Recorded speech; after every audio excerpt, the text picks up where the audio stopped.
Welcome আমাদের চ্যানেলে তোমাদের স্বাগত। আজকে আমরা আলোচনা করব ঔপনিবেশিক শাসনকালে ভারতে অবশিল্পায়নের বিভিন্ন কারণ সম্পর্কে। ভিডিও শুরুর আগে তোমাদের বলি, যদি আমাদের ভিডিও তোমাদের ভালো লাগে কিংবা আমাদের ভিডিও থেকে তোমরা উপকৃত হও তাহলে লাইক এবং শেয়ার করো। চ্যানেল সাবস্ক্রাইব করে বেল বাটন প্রেস করে অল করে দিও আমাদের সমস্ত ভিডিওর নোটিফিকেশন সবার আগে পাওয়ার জন্য। যদি তোমরা আমাদের ভিডিও ফেসবুকে দেখো তাহলে ফেসবুক পেজ লাইক ও ফলো করে দিও। অবশিল্পায়ন বলতে বোঝায় শিল্পায়নের বিপরীত বা শিল্পের অধোগতি। সব্যসাচী ভট্টাচার্যের মতে, যদি দেশের মানুষ শিল্পকর্ম ছেড়ে চাষাবাদে জীবিকা অর্জন শুরু করে অথবা জাতীয় আয়ে কৃষিজ অংশ বাড়তে থাকে ও শিল্পজ অংশ কমতে থাকে, তাকে অবশিল্পায়ন বলে। অবশিল্পায়নের ফলে ভারতের অর্থনৈতিক ভারসাম্য নষ্ট হয়। সাধারণভাবে ভারতীয় হস্তশিল্পের বিপর্যয়কে ঐতিহাসিকগণ অবশিল্পায়ন বলেছেন। ব্রিটিশ শাসনকালে ভারতের অবশিল্পায়ন সম্পর্কে প্রথম পর্বে দাদাভাই নৌরোজি, রমেশচন্দ্র দত্ত, মহাদেব গোবিন্দ রানাডে প্রমুখ জাতীয়তাবাদী নেতা এবং পরবর্তীকালে রজনীকান্ত দত্ত, গ্যাডগিল, বি.ডি. বসু, নরেন্দ্র কৃষ্ণ সিংহ, বিপান চন্দ্র, অমিয় বাগচি প্রমুখ ঐতিহাসিক আলোচনা করেছেন। ভারতীয় শিল্পের ধ্বংসের সঙ্গে সঙ্গে ভারত থেকে ইংল্যান্ডে কাঁচামাল রপ্তানি শুরু হয়। ভারত ইংল্যান্ডের কলকারখানার খোলা বাজার ও কাঁচামাল সরবরাহের উৎসে পরিণত হয়।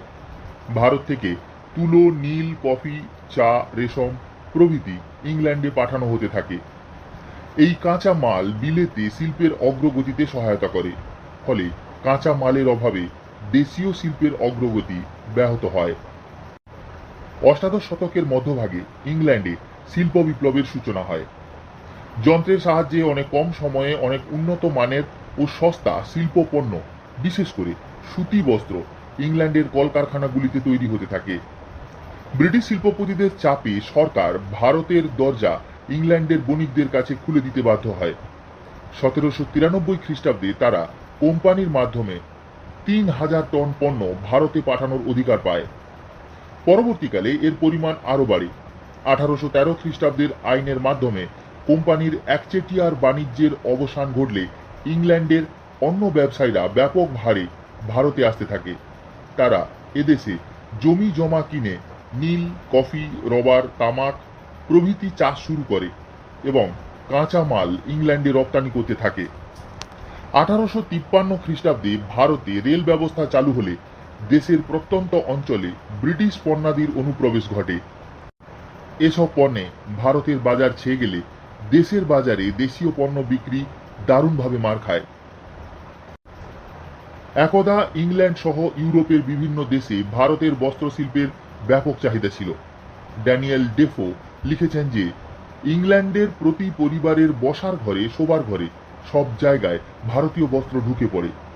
ভারতীয় বস্ত্রের চাহিদা হ্রাস করে বিলেতি বস্ত্রের চাহিদা বৃদ্ধির উদ্দেশ্যে ব্রিটিশ সরকার ভারত থেকে ব্রিটেনে রপ্তানি করা সুতি বস্ত্রের উপর উচ্চ হারে শুল্ক চাপায়। ইউরোপের অন্যান্য দেশেও অনুরূপ শুল্ক চাপানো হয়। এর ফলে ব্রিটেনে ভারতীয় সুতি বস্ত্রের মূল্য অস্বাভাবিক বেড়ে গেলে এর চাহিদা হ্রাস পায়।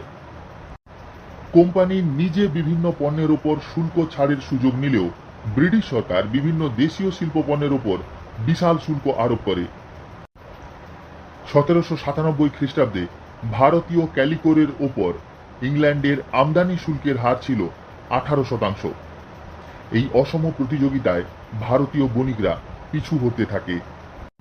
ব্রিটিশ সরকার 1813 খ্রিস্টাব্দের সনদ আইনের মাধ্যমে ভারতে কোম্পানির একচেটিয়া বাণিজ্যের অবসান ঘটায়।